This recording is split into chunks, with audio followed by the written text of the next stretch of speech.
These guys, I would say, are a garden wall. Now, the beauty of this is because it does get a very vertical sort of habit. I'm embracing the plant's natural habit, and this ilex has this incredible sort of upright foliage, so it's not taking up a lot of lateral space within the garden. So I'm choosing this because it creates a small wall that's 4 or 5 feet high, and then I can start to define that area. Then I could come up on the next level with my magnolias. Now these magnolias are not only going to give me privacy, goodbye neighbours, and believe me, I tell my staff this all the time.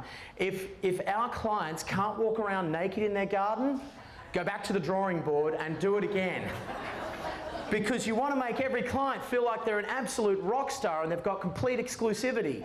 And when you start to define your space and get these garden walls up nice and high, and you couldn't do that better than with a beautiful magnolia, suddenly you've got garden walls that are also coming at you with flower. And don't forget the magnolia. There's another one here, teddy bear. Where is that?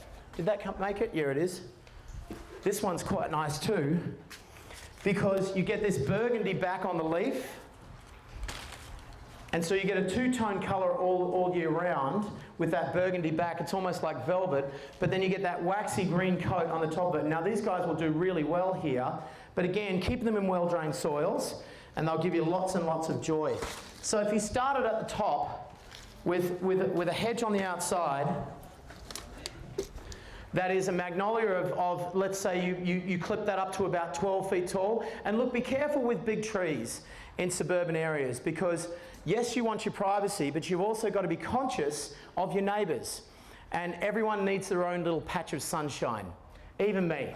So all the plants don't like to be shielded. So allow yourself to get privacy, get it up to maybe 10, 12 feet high, but anything much higher than that, you're blocking sunlight from yourself and your neighbours. So the ilex could be a lovely plant that sits down from the magnolia, and then you come down to something like this, which is the Philodendron Xanadu.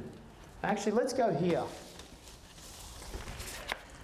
This one is a dietes, which is called silver sword.